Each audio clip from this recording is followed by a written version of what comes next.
Bonjour, je suis Éric Deporte, je suis carabinier, arbalétrier pour la compétition. Je m'adonne également au pistolet et je suis également entraîneur dans ces trois disciplines, aussi bien à 10 mètres qu'à 50 mètres. Je suis actuellement dans ma 23e année de bénévolat dans le tir sportif.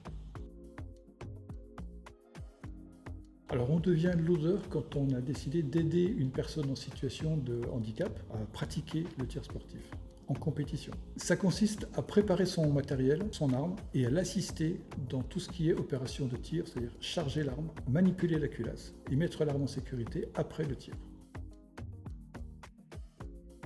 Ça apporte déjà la possibilité à ces personnes de pouvoir pratiquer le tir sportif en compétition, que sans l'odeur, pas de compétition pour eux. Certains ne peuvent pas charger l'arme eux-mêmes, ne peuvent pas mettre le plomb dans l'arme, ils ne peuvent pas soulever la carabine. Ils sont en état de tirer, mais ils ne peuvent pas faire les opérations annexes. Ça leur permet de pratiquer un sport, aussi bien en loisir qu'en compétition. Alors la différence est subtile mais importante. L'entraîneur est une personne qui va chercher des solutions, qui va apporter des solutions aussi bien techniques que mentales pour un compétiteur pour pouvoir progresser. Un compétiteur ou même un tireur de loisir. Un loader ou un assistant, le loader est le terme officiel en compétition, le terme anglais, mais le terme français c'est plutôt assistant de tir. L'assistant, lui, va permettre à la personne de pratiquer la compétition et ne va pas à ce moment-là apporter de conseils pour le tir. Il ne va pas juger de la qualité du tir, il est simplement là pour aider la personne en situation de handicap à pratiquer. Ça peut être parfois la même personne, c'est mon cas, puisque je fais les deux. Et dans ce cas-là, quand je suis assistant, même si mon œil est toujours en train de regarder et de chercher une amélioration, les améliorations possibles ne seront pas apportées pendant le tir, mais après, dans une deuxième phase.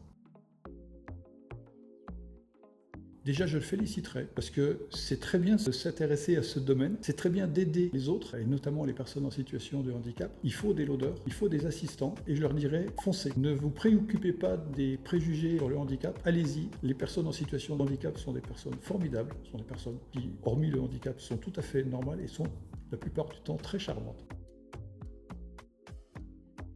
Alors le premier mot qui me vient à l'esprit, c'est intense. Intense au niveau de la fatigue, parce que c'est pas de tout repos de tâche. Il faut être là avant le tir, pendant le tir et après le tir. Donc c'est quelque chose de fatigant, mais c'est aussi intense émotionnellement, parce qu'on est avec le tireur et quel que soit le niveau, on vit le tir avec lui. Si on le voit bien tirer, on est content.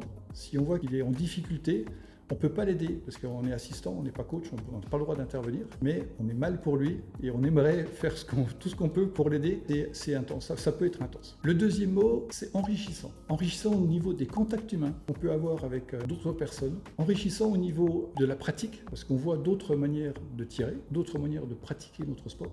Et donc ça m'a permis de trouver des idées pour entraîner des personnes valides. Le fait d'être assistant. Et du coup, j'ai pu affiner mes techniques d'entraînement grâce à mon statut et mon expérience d'assistant. Et le troisième mot, c'est le mot évolution. Parce qu'à partir du moment où on a approché le paratir, on regarde la vie d'une autre manière. J'ai vu des gens qui étaient cassés, qui étaient abîmés et qui jamais une seule fois en ma présence ne se sont plaints de leur situation. Au contraire, ce sont des athlètes d'exception, ce sont des athlètes tout court. Et donc on voit la vie un petit peu différemment et un petit bobo n'a plus la même importance après ça. Le seul regret que j'ai eu pour m'être engagé dans cette voie, c'est de ne pas l'avoir fait plus tôt. Plus tôt, j'aurais pu le faire, mais j'étais pas prêt. Je pensais que je ne pouvais pas le faire. C'est les préjugés. Est-ce que je vais y arriver? Non, je sais pas. Mais en fait, une fois qu'on y est, ça se passe très bien et je le referai sans problème. Et je continue d'ailleurs à le faire. Pour conclure, si vous avez envie de devenir loader, si vous avez envie de vous intéresser au paratir, si vous avez envie d'aider les autres, allez-y, renseignez-vous auprès de vos clubs, auprès de vos comités départementaux, auprès de vos ligues. Si vous ne savez pas à qui vous adresser, ils sauront vous orienter vers les bonnes personnes. Merci d'avoir regardé cette vidéo.